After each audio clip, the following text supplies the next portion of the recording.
L'École supérieure d'administration, d'économie, de journalisme et des métiers de l'audiovisuel ESAE offre de nouveaux challenges pour l'année universitaire 2023-2024. Étudiantes et étudiants, parents d'élèves nouveaux bacheliers, ESAE, c'est la garantie d'une formation de qualité à des conditions très avantageuses. À Gbedjromede, à Papa, à Boumekalavi et Parakou, inscrivez-vous en administration générale, administration du travail et de la sécurité sociale, trésor et finances publiques, impôts, diplomatie et relations internationales, journalisme et métiers de l'audiovisuel, gestion des marchés publics, planification et développement local, sciences économiques, sciences juridiques et toutes les filières des sciences de gestion. ESAE vous offre des bourses, demi-bourses et de réductions pour les premières inscriptions dans toutes ces filières. Waouh! En licence 1, 2 et 3 et en master, bénéficiez jusqu'à 50% de réduction sur tous nos sites. N'est-ce pas génial? Infoline. ESAE Gbedjromede, 3e rue à droite en quittant le carrefour Le Jador pour la BIBE Jéricho ou au plus 229 90 93 65 21 98 98 14 00 à Kpakpa au plus 229 52 88 33 33 à Boumekalavi au plus 229 52 88 44 44 Parakou au plus 229 52 46 12 12.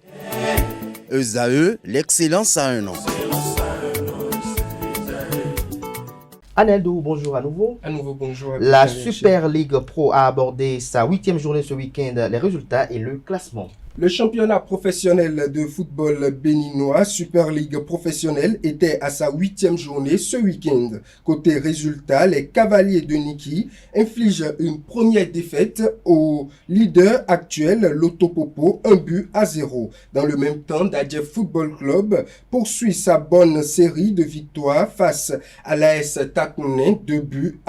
Banigansé se relève grâce à son succès devant Dynamo d'Abomey, 2-0. L'AS Cotonou s'impose devant son public face à Aema Football Club sur le même score, 2-0. Match nul, 1 but partout entre la JSP et les Requins de l'Atlantique. Espoir Football Club s'impose 1-0 face à Damissa Football Club.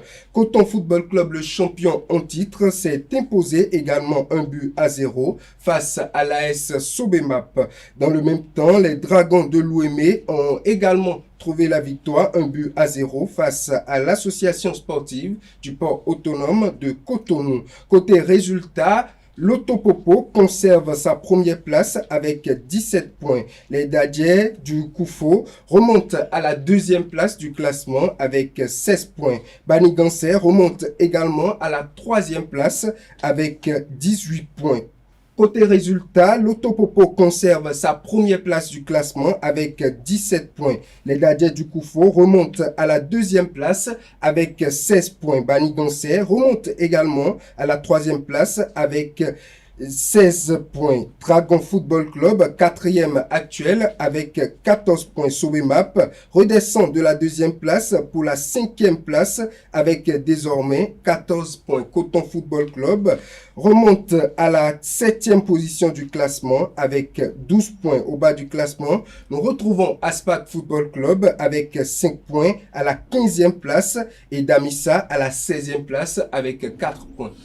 Le Bénin décroche 2 médailles d'or au bras de fer aux 13e Jeux africains. Effectivement, Emmanuela Marie-Rose Laleye a encore frappé au bras de fer sportif après avoir remporté sa première médaille d'or à la main gauche dans la catégorie des 65 kilos. La Béninoise a récidivé en gagnant face à son adversaire du Ghana en finale. L'athlète béninoise a ainsi remporté à elle seule 2 médailles, dont 2 en or notamment, durant ses 13e Jeux africains encore en cours à Accra au Ghana.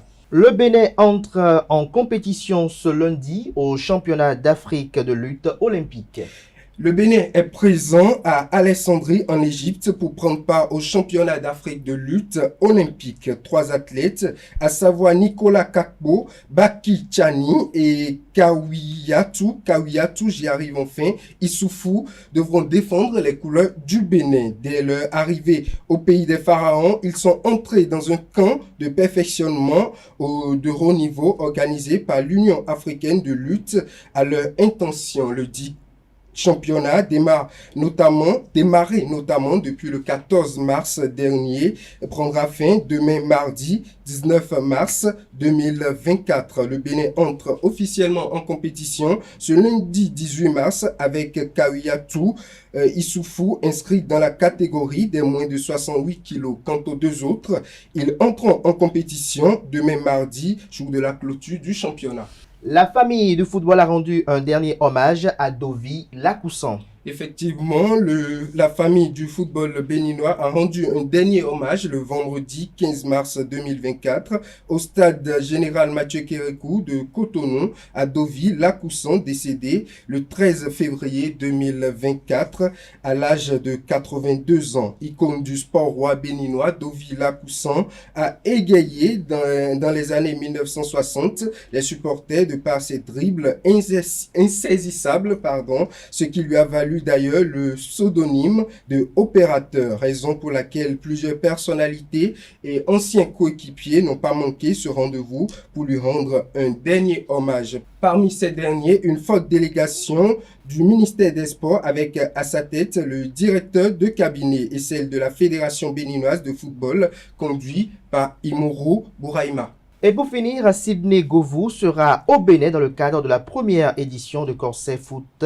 Academy Bénin. La première édition de Corset Foot Academy Bénin aura lieu les 20, 22 et 23 mars 2024. Dans ce cadre, une conférence de presse de lancement est prévue pour le mardi 19 mars à la mairie d'Abomey-Calavi. Ce sera en présence de plusieurs représentants du centre, à savoir le directeur technique de Corset Foot Academy, Sidney Govou. Lors de cette conférence de presse, les objectifs, les programmes de Corset Foot Academy Bénin seront présentés en présence de tous les partenaires. Corset Foot Academy est un stage de perfectionnement et de détection de football à destination des jeunes de 12 à 16 ans, encadrés et dirigés par des anciens footballeurs de niveau international. Merci à vous, Anaël Do, pour cette présentation de la page des sports. Merci une fois encore à vous, Nasrine Fatoumbi, d'être resté jusqu'à la fin de la présentation de la page des sports. Chers amis internautes, à présent, nous allons installer Francis Fahmi et Atifa Olafa pour la définition du jour et les trucs et astuces.